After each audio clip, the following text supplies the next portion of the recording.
Greetings. Hey, thanks for joining us here on the Business of Agriculture. It's me, Damian Mason, but you already knew that because it said so in the introduction. Got a great program for you today because I have a great guest. It's about a very timely and important issue to the American food system. My guest is Steve Scaroni. He runs a company called Fresh Harvest Inc., which is part of the Scaroni family of companies.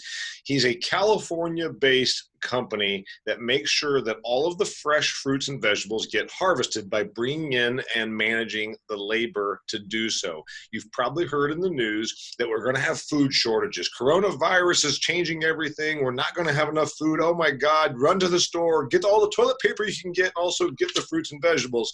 I think you're going to find a different story here. You're going to find that our food system is actually going to be just fine, and we have people like Steve Scaroni to tell you why. Mr. Scaroni, welcome to the Business of Agriculture. Thank you, Damian, for reaching out and allowing me to interact with you over the next few minutes. Thank you. So tell me about what Fresh Harvest Inc. does, your company.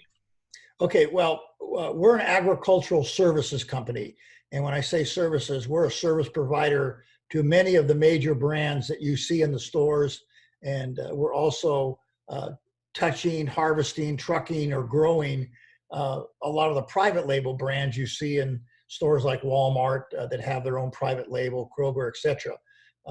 So we're very blessed to have a very robust and large scale group of customers.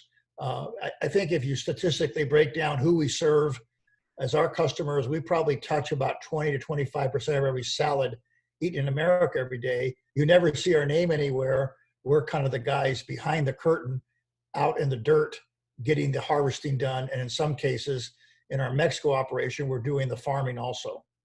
Okay, so let's start with what happens. Okay, a lot of my people are listening. They might be a John Deere sales dealership in Georgia. They might be a cranberry processor in Massachusetts. It might be a soybean seed salesperson in Iowa. And so some of this is a little bit new to them, as it really was to me, but I speak at agricultural events all over North America, so I'm a little bit more familiar. We have a program called H2A, which you can get into. We know that cauliflower gets touched by human hands. It's not like we have a combine that can go out and just, combine that like we do wheat or soybeans or corn or whatever. So we've got this issue where fruits and vegetables need human labor, and that's where you come in. Tell me what happens and how it happens. Well, yes, you're correct. Our business is focused on high labor need harvesting, the type of harvesting that does not quickly adapt to innovation or automation or robotics. I'll just quickly, we harvest a lot of strawberries from right now into October, November. It's a big spring, summer, fall harvest job. We serve, again, many of the major brands you see in the store. However, everybody's talking about robotics and strawberries, but the problem with the robots, they work if everything is perfect, if the weather conditions are perfect, if the farming is perfect, if the top of the bed, we call it a bed, that the strawberries grow and sit on is perfect. You get a rain, which we get in California and in the growing areas, all bets are off. A robot's not going to be able to pick those strawberries. They're not going to be able to clean off the bad strawberries that were affected by the rain. And there's a lot of challenges to innovation and robotics that people keep talking about. We cannot give up on that. I'm not an advocate to say we stand still. We're always looking for better ways to be more efficient with the labor, but we're basically in that high labor need segment of fresh fruits and vegetables. We do a lot of, like I said, salads. We touch a lot of lettuce, a lot of romaine, cauliflower, broccoli, celery, things like that, things you would find in a salad. We also touch a lot of citrus. We also touch a lot of strawberries. And like I said, we're very proud to serve some of the major brands that you see out in the stores and even in the restaurants and the fast food segment. Okay, so just for the fun of it, what are a couple of your brands?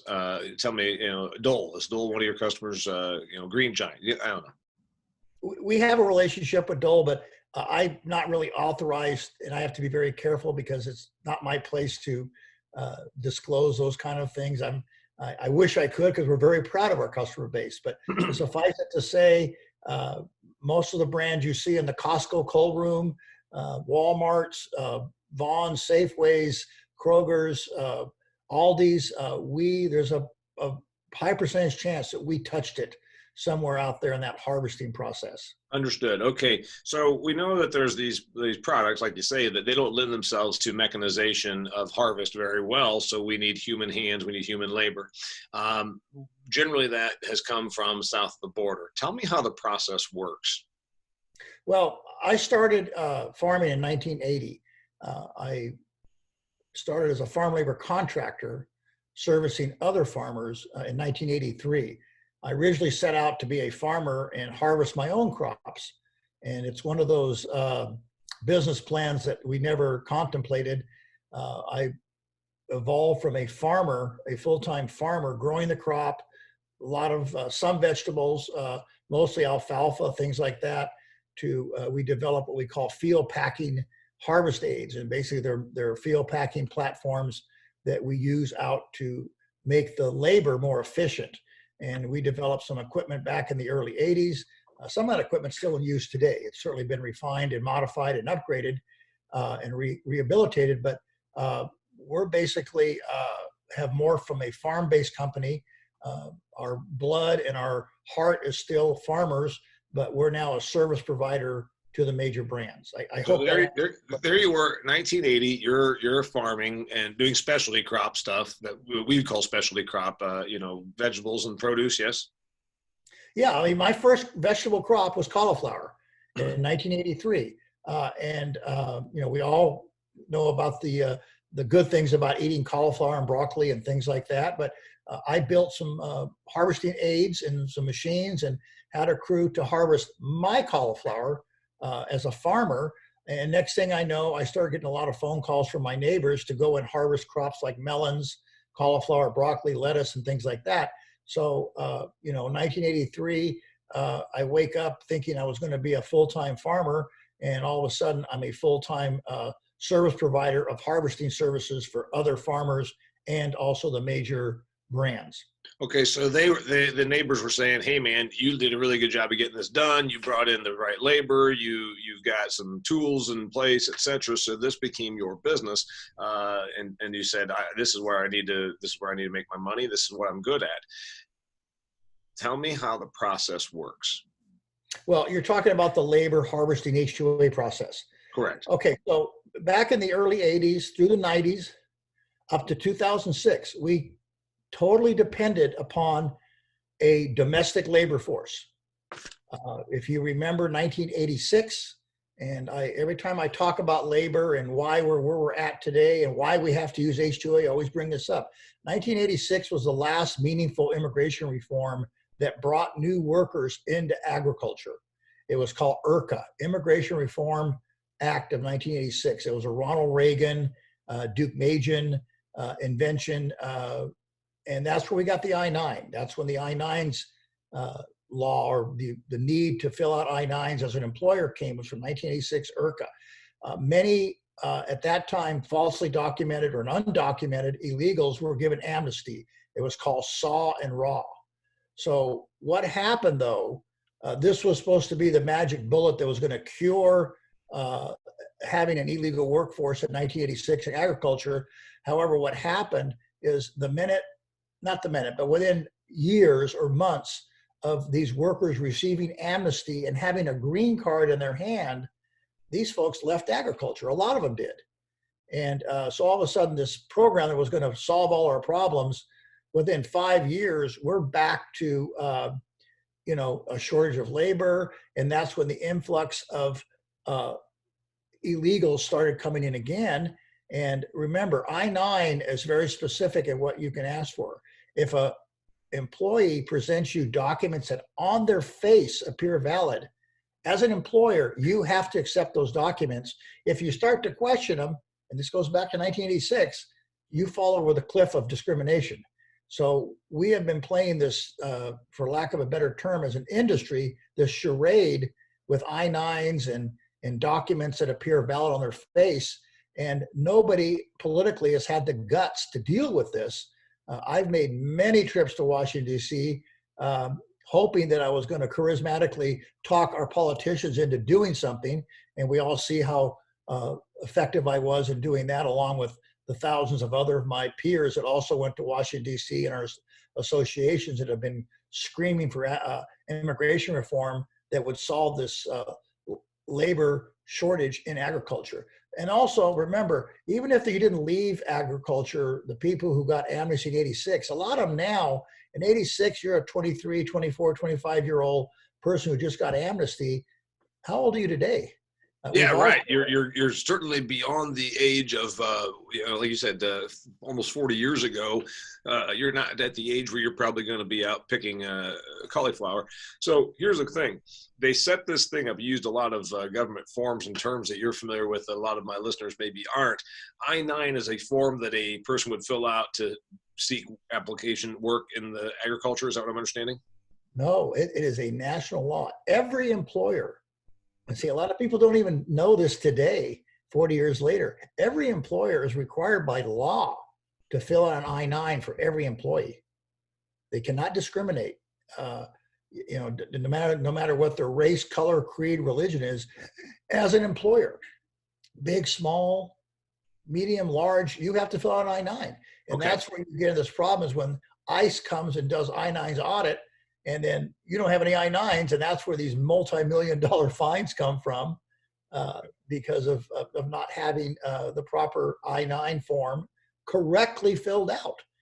Okay, so you've got now, you've branched out from your neighbors to now you have some of the biggest companies and big farms and farmers throughout mostly the West, where they need your services. So from 1980s until today, you evolved because you said, I know how to navigate these waters. I know how to get the labor. I know how to take care of everything. You are a service provider. You're a temp agency, for lack of a better word. That's kind of what we would have, like, if you say, oh, I need 3 people to do, put widgets on the line over here in this factory, I'm with a temp agency. It's a similar concept. How does it work for you? You've got these people. Tell me how it works. They aren't your employees. You don't sub them out. So how does it work? Well, okay. So we had another notable point in history in 2006. Here we were really ramped up serving the large brands that I keep referring to that we serve.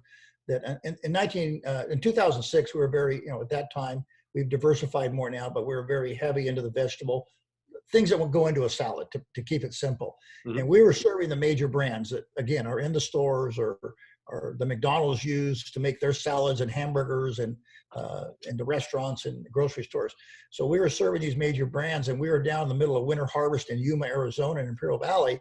And for some reason, Border Patrol, ICE, it was before ICE, but Border Patrol started massive enforcement along the border areas where we were harvesting and where we still continue to harvest in the winter. Our industry, not just me, but our industry that winter, we lost 40% of our workforce in 48 hours in the middle of a pretty intense vegetable harvest in Yuma and Imperial Valley. Because a lot of the people by then, they were presenting documents to us that appeared valid on their face. We accepted them as we had to by law. But when the Border Patrol agents boarded the buses and went and checked people's documentation at the areas where farm workers gathered, 40% of our workforce in the wintertime in Yuma and Imperial Valley was found to be falsely documented. And we lost that workforce within 48 hours. That was an aha moment for our industry. It certainly was an aha moment for me, because here we're blessed to be able to serve these major brands, and all of a sudden I lose 40% of my workforce. The only alternative we could find was H2A, and it had been very lightly used on the West Coast. Our East Coast friends, who are still annoyed with us West Coast guys because we were late to the game using H2A. They've been using H2A on the East Coast for a long time. But anyway, we had to quickly adapt to H2A in 2006 because it was our only way we could attract and get legal workers. So that got it to bring us today, we have to understand what happened to my company in 2006, where we took on H2A. The first 3 or 4 years, it was miserable. It was a knife fight every day with the Department of Labor. They didn't know what they were enforcing because it was so lightly used. Rules were being made up by Department of Labor and the different regulatory agencies as they went along, because there really were no good set of rules and guidelines of how to run a legal H2A operation. We slowly evolved into a better relationship with the enforcement agencies. We kind of got a handle on how to get this thing done. And we started with 100 H2A workers in 2006, and today we will bring in over 5,000 H2As this year, assuming we get back to some kind of normalcy here because of coronavirus. Because everything I'm talking about that's happening today, there's a lot of unknowns, as you know, because of the coronavirus. Okay, before we, Steve, get into that, real quickly, I'm sitting here saying, okay, I've heard of H2A. I have read about this. What is it? Just describe it. What's it mean? What is an H2A worker? Well, let me start off with, it's not a guest worker program, as many people think it is. It's specifically a domestic worker protection program. That's the number one thing about H2A. You absolutely cannot discriminate or take a job away from a domestic worker who is legal to work in the United States and replace them with an H2A. So you need to understand the foundational basis of this whole H2A law that we operate in. So, but I don't think we have to argue the fact that we have a shortage of farm workers. The fact there's been no replenishment of migrant farm workers since 1986, the fact that nobody is raising their kids to be farm workers are not raising their kids to be farm workers, and traditionally, worldwide, not just in the United States, farm work is done by migrants. I've been to Germany. When I was there several years ago, they had Polish people they brought in as migrants to do the farm work. So using migrants in industrialized countries to do farm work is not a USA only concept. It's a worldwide. Steve, I point out it's not only a USA concept, because you and I both know that, and I've heard that example using Germany or whatnot before. It's also not new. My grandfather came to the United States of America in the late 1800s, and in the early 1900s, he milked cows for people. He is of English descent. My grandfather Mason was in England, born in England, and he came to the United States poor. And we were tenant farmers. My father was raised on other people's farms, being a herdsman's son. That's what they did. So the idea that it's only people from Honduras or Mexico or whatever, no, it's always been the case. I am the son of migrant laborers, and so it's been going on for a long, long time. And as you said, we haven't replenished this, and that's a real sad thing. I didn't know really what H2A meant or how it was affected. That's why I've got you on this show. And we all have to admit, in my book, by the way, dear listener or viewer, Food Fear, I would be remiss if I didn't mention that my book that just came out in December, Food Fear, How Fear is Ruining Your Dinner and Why You Should Stop Reading, is a straight talk book about the business of food and agriculture. Order yours today at DamianMason.com. I have a whole chapter devoted to immigration indigestion. And we love going to the grocery, and we love to go through this whole song and dance, but the reality is about 70% of the people working in agriculture, hired laborers that is, are illegal. And that's the reality of the situation. And it's certainly you're not doing that, but you know what? Go to a hog farm, and that's where they are. And everybody wants their pork chops, and they also want to turn a blind eye to it. Well, the politically correct word is falsely documented, and we have another term we use, document challenged. But like I said, the law is very clear. We have to accept the documents that are valid on their face. Okay, so you've got this thing, H2A, pretty well figured out because of what happened to your company in 2006. You said you bring in now how many H2A workers? Well, let's talk about 2019 when we didn't have coronavirus. We brought almost 6,000 H2As in to do a variety of functions in the Western United States, like lettuce, vegetables, salad products is our wheelhouse, but we do a lot of citrus. We do a lot of strawberries. We're starting to do apples and things like that. up in Washington and Oregon. Very blessed with just a great customer base of people who recognize the value that our company brings and the value of being able to bring these H2A workers up, who basically, these are very humble, hardworking, appreciative people that we bring up. And it's one of the things that I personally manage is we have a very robust recruiting program in Mexico and Guatemala. We basically put eyes on everybody we bring up. We test them for skills. We test them for work ethic. We psychologically test them. So we're very aggressive and very focused and intentional on our recruiting, because the H2A program is a very expensive program. It's, if you can get enough domestic workers, don't call us. Wait, we're the guys you bring in when you're not getting your whole crop picked on time or getting it picked at all. But when we come in with our H2As, our customers are very satisfied with the work ethic they see. They're very satisfied with the attitude of the workers that we bring up. These are very grateful people to be able to make more in most cases in 1 hour than they can make in 2 days in Mexico. And they're able to— let's talk about that. Let's talk about that. So there's this idea, because I've heard it and I address it in my book, where I hear people say, well, it's because these factory farms only want to pay these people $3 an hour. And I say that is complete and utter bullshit. These people are working, and I can tell you from the livestock stance, a lot of the people that I know that are dairy and hog people and all that, their workers are making like $15 an hour and plus housing. And so what is the pay like for an H2A person that you are coordinating to go out and pick the cauliflower or the strawberries? Well, first of all, whether he's an H2A or a domestic legal worker, we still have a lot of domestic USA workers. About 20% of our workforce is still domestic. Okay.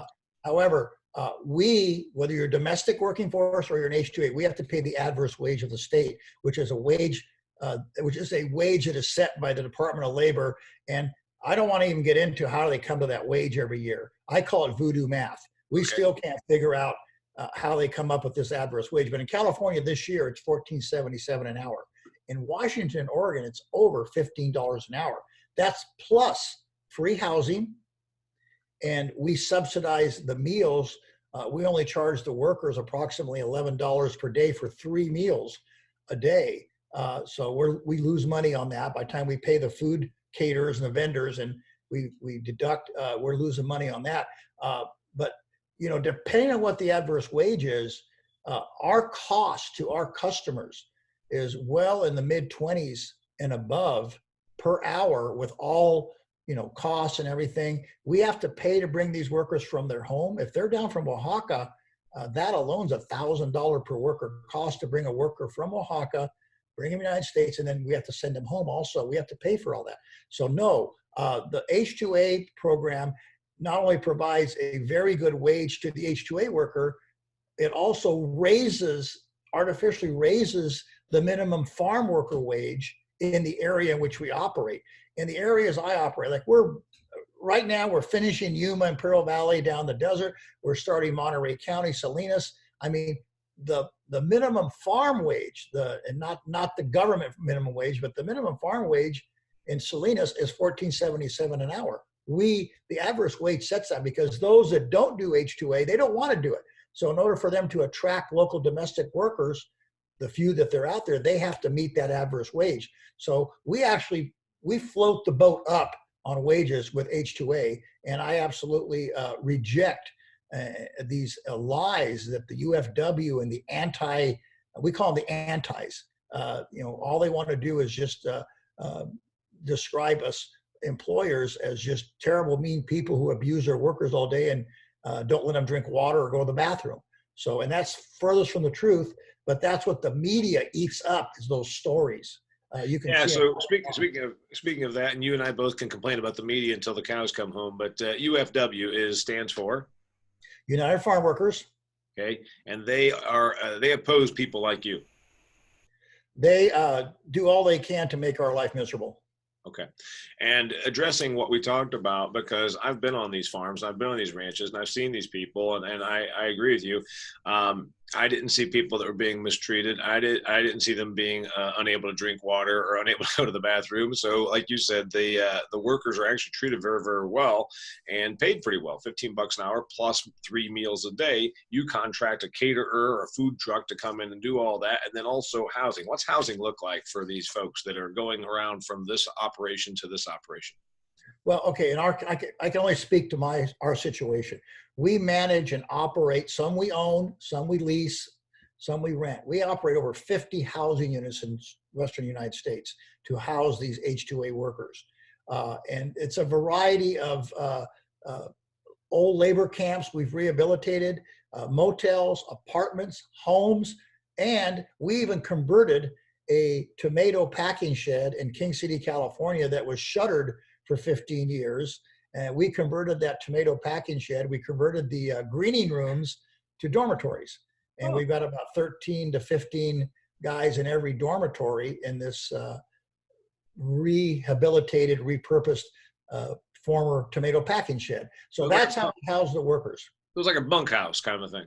Well, we call it dormitory, but yeah, it's not a complete. It's not like the military where you have 1,000 guys in one building. It's everybody. These greening rooms that used to be greening rooms. There's about 13 to 15 guys in each greening room, that we converted to a dormitory. Got it.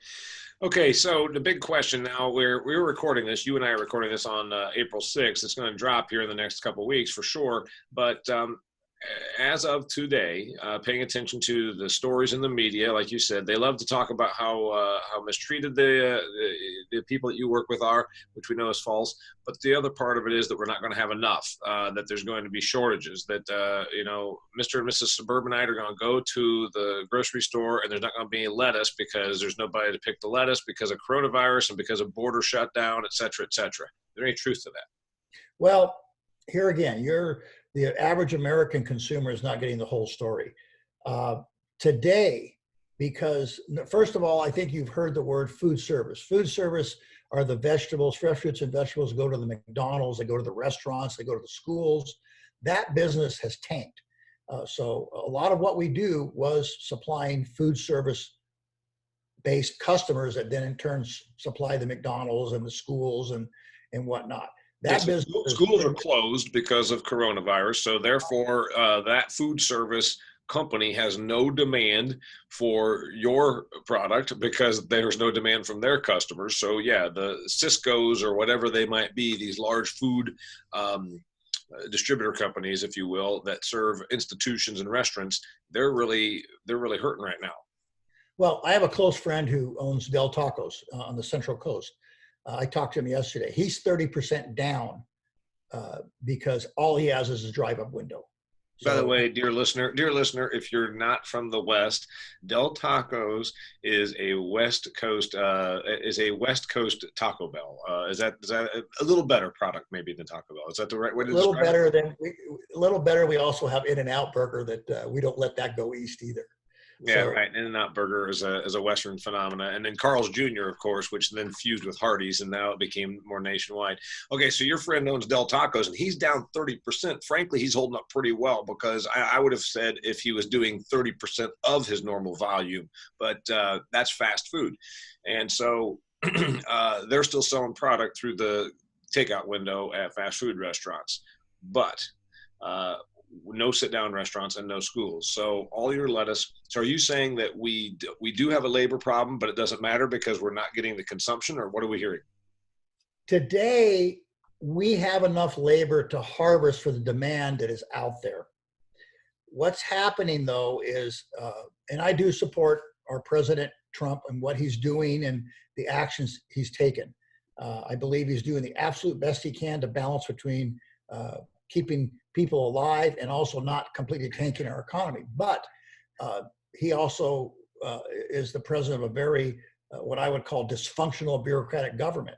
I don't know if you remember, it was, I think March 16th, in the government's, answer to solving or slowing down coronavirus, they said, we're going to close all embassies and consulates. That was on a Monday afternoon. I think it was March 16th at 4:00 in the afternoon. Well, again, unintended consequences. What nobody in the government realized is, well, if you shut the embassies and consulates down, we can't bring the H2A workers up and get their visas because they have to go through the consulate. That's part of the process to come to the United States legally with an H2A visa. So Right. our industry, and I was very vocal also with my contacts in Washington, D.C. Thank God Secretary of Ag, Sonny Perdue, got involved. And by 4 or 5 o'clock the next day, they pretty much walked that back and said, well, okay, we're going to close the embassies and consulates, but we're going to allow the H2As and the H2Bs to be processed. So but those are the kind of things, it seems like every day the government who, they're, of course, they're just here to help. They implement something that has a litany or a plethora of unintended consequences that then we have to, as an industry and as individuals who are large employers like us, we have to work in Washington with lobbyists and our associations to walk back these decisions that they bring upon us. And so there's been a real struggle with that, is trying to have the government not shut down so much that we can't continue to bring up these H2A workers, because we are ramping into our spring, summer, fall harvest season, not only in the West Coast, on the East Coast. So we've got to keep these consulates and all that stuff going. So we have those challenges, but also, we have to keep our workforce healthy. We've already set up a contingency plan with isolate. We already have pre-staged isolation rooms and all that to handle if we do get any symptomatic employees. But I just got a call a few minutes before we went on today, and I have a good friend who's also a strategic partner, and he's a shipper. He sends out product to across the country. And one of his general managers, who was very hands-on, came down with coronavirus. This farmer or shipper, whatever you want to call him, he's going to probably have to shut down his operation because, first of all, everybody that works for him is scared. They don't want to come to work. He has not only this one person that is confirmed coronavirus, but also we're not sure how many other people, because he was very hands-on. Our business is a very hands-on business. You can't run it. I'm sitting in my home office right now, but I can't be here all day. So you have, as people get infected, it's going to continue to disrupt the supply chain. We're having a lot of supply chain issues. Just as the medical industry and our first responders are struggling to get protective equipment, we need to have protective equipment. We need to have face masks for our people and things like that. So we're buying face masks at 100 at a time, and we need thousands. So there's a lot of things going on in the supply chain that could create labor shortages, which could then create supply shortages. Today, right now, because demand is down, we're okay today, but a lot of it depends on what happens tomorrow, next week, and next month. Like I said, this supply chain is a big problem, is keeping that supply chain humming. I don't think people quite understand how tightly wound our complete supply chain is in many sectors, but I'm very intimate of how tightly it's wound in the fresh produce business. We can harvest lettuce today that needs to be at a salad plant in Chicago in 3 or 4 days. And if that load for some reason doesn't make it, that salad plant shuts down. I mean, that's how tightly wound our whole logistics are in the fresh fruit and vegetable industry. And we need to keep that in mind. And like I said, today, I think we're okay. We're on the ragged edge, but we need to continue to pray, and we need to continue to hope that our president and our country can keep these supply chains, these logistical chains moving and working, and that we do start lessening the amount of people infected with coronavirus, because like I said, one person getting coronavirus can take a small or medium-sized business out for 30 days. So Steve Scaroni, by the way, is his name. He's with Fresh Harvest Inc., and they are the largest H2A user. Is that the right word? Provider. In America. So the big story here then is, you don't see that we're going to have a shortage of labor. You see more the issue because we do have a shortage of labor, or we don't. Today, I'm not short labor today. And, a blessing or a curse, we are one of the largest labor providers for fresh fruits and vegetables to the Now, industry. So today, Fresh Harvest has plenty of workers to meet the demand for orders that we have today. and But then, and there's no shortage of product. There's plenty of lettuce. There's plenty of cauliflower. There's plenty of strawberries, right? There's no issue with the product, right? yeah, in fact, myself in Mexico and many Imperial Valley Yuma farmers, we're going to be harvesting lettuce with a 18-foot counter disc. You're going to be Because just plowing it under. we're going to be plowing it because the demand crashed on us. The harvest is now moved, or is moving to Salinas, Monterey. I'm talking about the salad segment. That's our wheelhouse. Yeah, so the salad segment you're saying, and I've read this before also in the last week, that really it's so sad that we have a bunch of product, lettuce in particular, that's just going to get plowed under. Yes.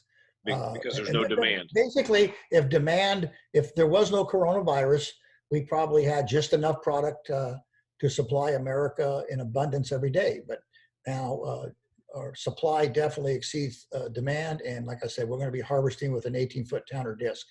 That's really sad because obviously, my part of the world, if you got too much corn, you stick it in the grain bin and blow some air on it for the next 3 years and you're still okay. You can't do that with lettuce. Cannot do that. We cannot. It's a perishable. And that's, I have my little acronyms.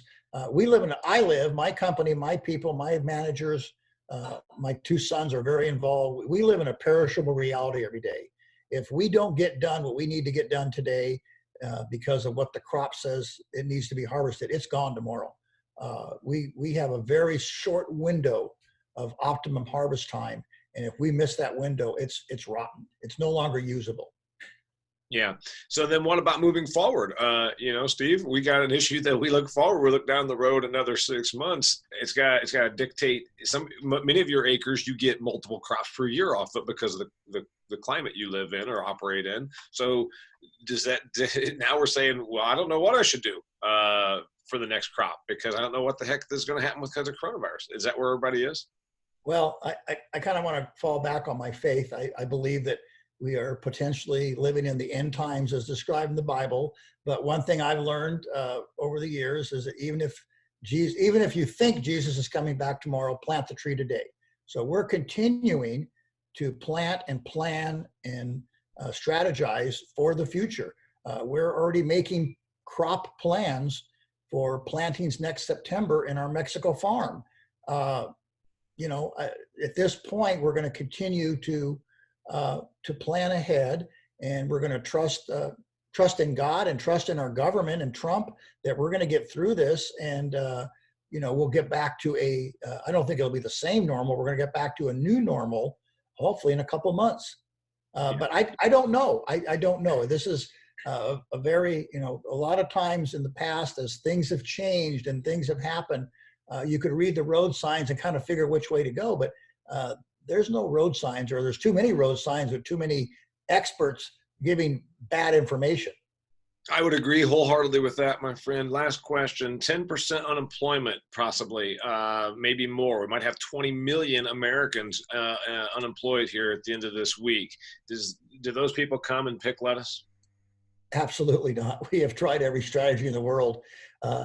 Basically, a person that is a legal USA worker in a professional field is not going to come out and pick lettuce for any amount of money. This is not about paying more.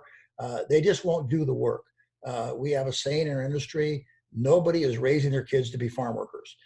We have a lot of unemployment benefits that have been boosted because of coronavirus. I believe that folks will just go on unemployment. They're not going to come out and pick lettuce. I'm going to continue.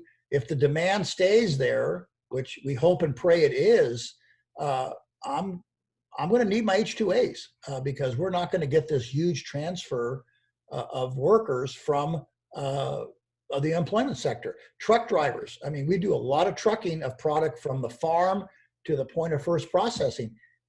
I don't think anybody's laying off truck drivers. At least they better not be. I mean, I will lay myself off before I lay a truck driver off in my company. And I mean, things like that. We don't have enough truck drivers to keep up with the demand. So there's a lot of things that it goes back to the supply chain and just, what kind of restrictions are imposed. And we do thank the government and our president for, classifying us as an essential industry. And we are an essential industry. Hey, man, very much appreciate it. And by the way, there you go, dear friends. Absolutely no. He says the people that are are unemployed are not going to go out and pick lettuce. That's brilliant, because I have said the same thing, and people think I'm being harsh. I'm being realistic, right? I'm being honest. We've tried everything. We've tried different wage structures. We've tried all kinds of incentives, and the average American domestic legal worker will not come and work as a farm worker. It's hard work. I mean, let's face it. It is hard work.